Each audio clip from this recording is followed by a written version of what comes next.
Money is his own university. La vie est un choix. Quel est votre choix? La pauvreté ou la richesse? Ici, le choix est vite fait et connu.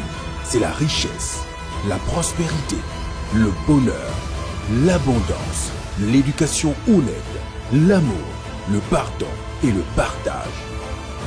Vous êtes né riche et heureux pour être riche et heureux. La richesse et le bonheur sont des droits à manifester. Ne laisse personne te dire le contraire. Même pas moi, coach Simon Ouedraogo. Nos conférences, séminaires et formations sont taillées sur mesure pour vous. Bonjour mesdames et messieurs, bonjour et bienvenue encore une fois dans ma chaîne. Bienvenue encore une fois et soyez les bienvenus. Merci pour votre connexion, merci pour vos messages, merci pour vos commentaires, merci pour vos encouragements. Merci pour le fait que chacun de vous a décidé de prendre son avenir en main. Merci pour le fait que chacun de vous a décidé de se déterminer, de se dévouer, de décider, de prendre la décision qu'il faut pour vraiment devenir la meilleure version de lui-même, devenir peut-être le premier riche de sa famille, devenir le premier éveillé de sa génération et tout. Donc moi je vous dis merci de partout dans le monde, tous vos commentaires et tout. Il arrive des moments où je lis. C'est vrai que j'ai répondu à pas mal de messages, mais honnêtement dit, il y a d'autres qui n'ont pas encore eu les réponses originales qu'il faut. Donc c'est pourquoi je vous dis merci. Et quant à tous ceux dont je n'ai pas encore écrit personnellement, vous allez m'excuser. Je ferai de mon mieux pour qu'on puisse vraiment échanger et répondre à toutes vos questions. Donc aujourd'hui, dans cette vidéo, je viens vous apporter des informations, des stratégies. Je vais vous donner une grande stratégie, on appelle ça live stratégie parce que je donne cette stratégie à l'issue de quoi? De plusieurs messages que je reçois en inbox, sur mes emails, WhatsApp, Telegram, un peu partout, sur comment quitter l'école pour devenir riche. Parce que j'avais fait une vidéo sur ça, ça date beaucoup, mais aujourd'hui, les milliers de messages que je reçois sur des jeunes qui ont pris conscience du coup, parce que quelqu'un a su bien dire que quand quelqu'un dort, quand un adulte dort à 10 heures, quand un adulte dort jusqu'à 16 heures, on ne peut pas réveiller ce même adulte comme quand c'est un enfant de 5 ans qui dort. Donc je crois que la meilleure manière de réveiller un adulte, c'est lui dire la vérité. Tu as 18 ans, tu devais te réveiller tôt et il est 10 heures, tu es couché. Si papa arrive, il ne va pas te caresser. C'est pourquoi nous, jeunesse africaine, ayant dormi assez, moi je pense que la meilleure manière de nous réveiller, c'est d'aller vers la vérité. Donc c'est pourquoi moi j'insiste pour vous dire que si tu es africain, si tu es né en Afrique, et si tes parents ne sont pas des milliardaires, et que tu as envie d'être le premier milliardaire ou millionnaire ou premier riche de ta génération, je vous ai dit et je vous répète jusqu'à demain que les longues études là, ce n'est pas taillé pour toi. Maintenant, il y a des gens qui se sont rendus compte que c'est pendant les études qu'ils ont perdu leurs deux parents. Maman est décédée quand il faisait la licence. Papa est décédé quand il était en master. Et aujourd'hui, le monsieur, il est au chômage. Il n'a pas pu vraiment commencer à travailler pendant que ses parents étaient vivants. Il n'a pas pu donner un petit cadeau. Ça fait mal si tu es dans cette situation. Et ça fait mal. Mais ces gens, en regardant et en écoutant les vidéos, se sont réveillés de façon brusque. Et les questions ne font que pleuvoir sur mes pages. Donc c'est pourquoi aujourd'hui, moi, je viens pour vous montrer la stratégie noble de comment moi j'ai fait. Et comment vous devez faire. Si et seulement si tu as envie de quitter l'école pour prendre ton avenir en main, voici comment ça se passe. Voici comment j'ai fait. Numéro 1, je vous ai dit qu'on ne quitte pas l'école pour s'amuser. On quitte l'école pour s'éduquer. Parce qu'on est au 21e siècle et chaque siècle a ses exigences. Aujourd'hui, à mon humble avis, je dis bien à mon humble avis, l'école c'est pour les enfants. C'est-à-dire, tu n'as pas encore atteint l'âge de la puberté. Donc, il faut que maman te lave, t'habille, t'amène à l'école maternelle, tu apprends à lire, à écrire, jusqu'à ce que tu commences maintenant à pousser des barbes. Dès lors que tu commences à pousser des barbes, tu ne dois plus être à l'école, tu dois être dans l'éducation. Parce que quand on dit le mot éducation, allez-y chercher la définition étymologique. Allez-y étudier l'étymologie des mots. Le mot éducation est très lourd. Quand on dit qu'on est en éducation, il est bien éduqué. Waouh! C'est pourquoi je rappelle encore que Nelson Mandela a dit Education is the most powerful weapon with which we can change the world. L'éducation est l'arme la plus puissante avec laquelle on peut changer le monde. Il n'a pas dit que l'école est l'arme la plus puissante avec laquelle on peut changer le monde. Le grand Mandela a dit l'éducation. C'est pourquoi, pour rentrer dans l'auto-éducation, il faut que tu sois déterminé. Quand tu quittes l'école, voici les objectifs qu'il faut te fixer. Je quitte l'école pour entreprendre. Je quitte l'école pour devenir milliardaire. Je quitte l'école pour devenir industriel. Je quitte l'école pour m'auto-éduquer. Parce qu'il y a quelqu'un qui m'a croisé, il m'a dit « Ah, coach, j'aime suivre tes vidéos. Ça fait 1 an que j'ai quitté l'école. » Maintenant, je lui demande qu'est-ce qu'il fait. Il me dit que pour le moment, il ne fait rien. Et on a échangé contact. C'est lui qui m'a poussé à échanger. Il m'appelle, je ne décroche pas. Il m'écrit. J'ai dit « Mais écoute, tu ne fais pas partie des gens que le coach parle. Moi, quand tu quittes l'école cette année, l'année prochaine, tous ceux qui sont restés à l'école doivent obligatoirement t'envier sur tous les plans. Sur le plan économique, sur le plan spirituel, sur le plan mental, sur le plan astral, sur le plan atmique. On doit t'envier de force. Je vous explique. Moi, j'ai dit merde dans l'école parce que l'école me montrait des choses que je ne pouvais pas appliquer. Mais quand j'ai quitté l'école, voici ce que je me suis dit. Et c'est ce que tu dois te dire. Si tu es dans la même situation, si tes parents ne sont pas riches, si tu es en train de bosser croyant que tu seras riche pour aider ton père et ta mère, voici la meilleure manière de quitter l'école et de devenir vachement riche en un temps record. Comment tu dois dire? Tous ceux dont je laisse à l'école seront des ministres. Quand moi j'ai quitté l'école, je me suis dit que mes amis seront des ministres, seront des députés, il y aura le président de la République parmi eux, d'autres seront des directeurs généraux. Il ne faut jamais penser mal à ceux qui sont restés. Donc, c'est parce que moi, je n'ai jamais émis une pensée négative à mes camarades qui sont restés à l'école qu'aujourd'hui, j'arrive à faire des conférences partout dans le monde et dans 2 langues, en français et en anglais. Pourquoi? Je me suis dit, bon, il y a des gens qui veulent étudier jusqu'à 10-20 ans. Je me suis dit qu'il sera un docteur, il va sortir en tant que DR ou PR, il peut même devenir ministre.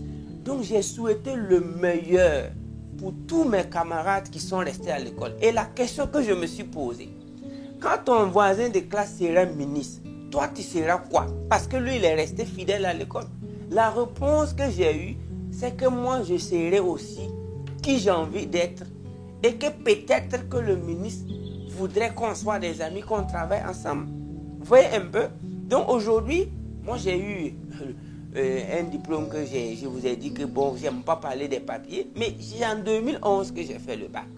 J'ai eu le bac, je n'ai jamais redoublé une classe. 2012, 2013, j'ai quitté l'école. D'ailleurs, même j'avais un pied à l'école, comme quelqu'un l'a dit, one leg at school, one leg in business. Donc, depuis 2009, j'ai commencé à dire que je ne veux pas vraiment être fidèle à l'école. J'étais en classe de seconde. Je faisais beaucoup d'activités parascolaires, je voyageais. Et encore un enfant qui a fait 7 pays avant d'avoir le bac. Parce qu'avant de passer le bac, moi j'avais déjà 7 pays dans mon compte. Parce que je savais parler anglais, je bossais l'anglais seul, j'ai fait un bac D. Et comme je maîtrisais l'anglais en classe de seconde, première, terminale, j'avais la chance de suivre des touristes, j'avais la chance de voyager pour interpréter. Donc j'ai vu des pays qui pouvaient employer mon pays. J'ai vu des pays très très riches quand je faisais l'interprétation. J'ai côtoyé des millionnaires, des gens qui viennent, ils dorment à l'hôtel, ils louent 4x4 à 200 000 francs le jour, ils font des photos de caïmans, photos de crocodiles. Et c'est moi comme ça, je suis à côté de lui pour interpréter ce que les autochtones disent.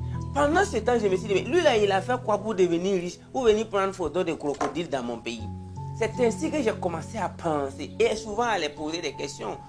Donc, je voulais quitter l'école depuis la seconde, mais comme je vous répète toujours, mon rêve était d'aller à Harvard. Donc, c'est ainsi que j'ai fait le bac en 2011. Et comme j'ai vu que les dollars me manquaient vraiment pour aller à Harvard, même si j'ai fait le TOEFL en 2012, je suis allé Et j'ai vu que l'école là, avec la vie pratique, ça ne marche pas ensemble. J'ai quitté.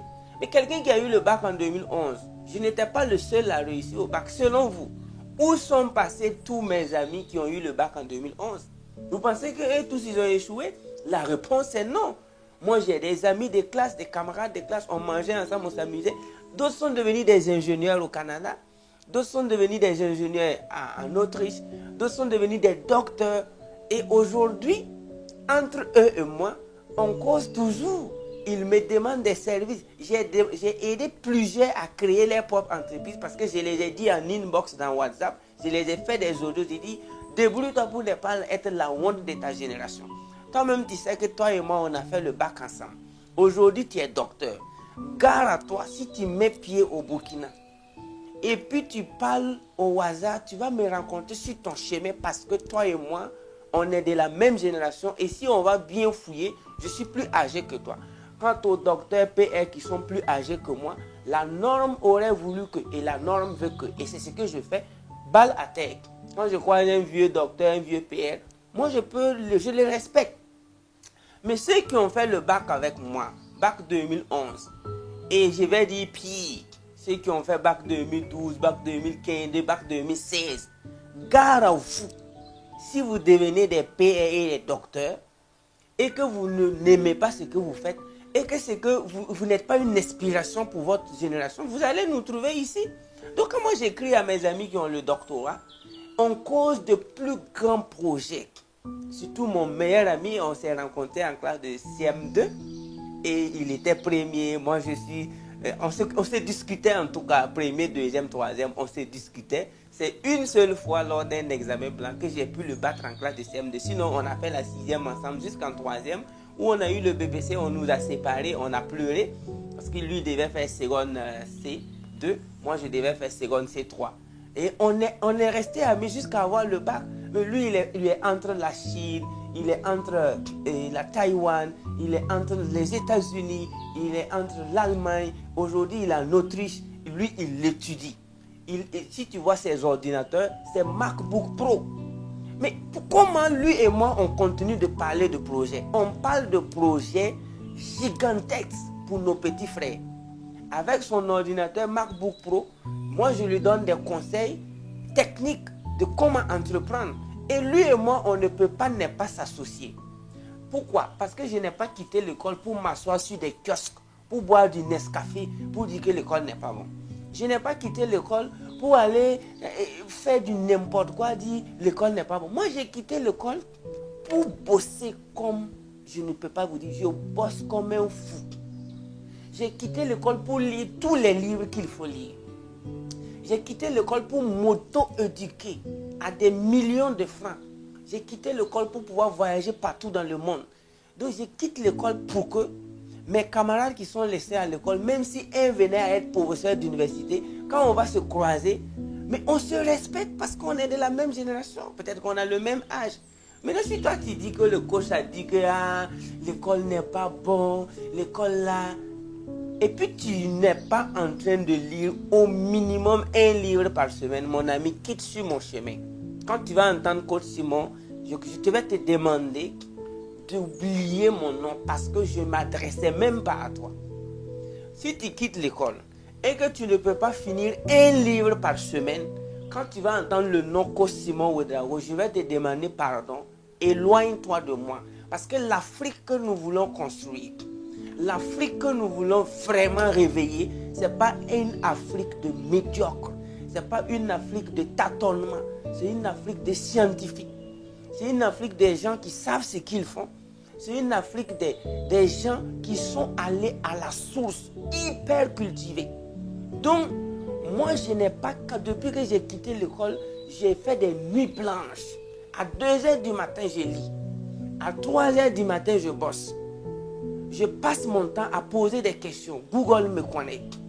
Je passe le temps à télécharger des livres, à suivre des séminaires parce que je me suis dit, le jour que mes camarades seront en train d'être couronnés docteurs, si on va bien voir, la nature devrait être en train de me couronner PR.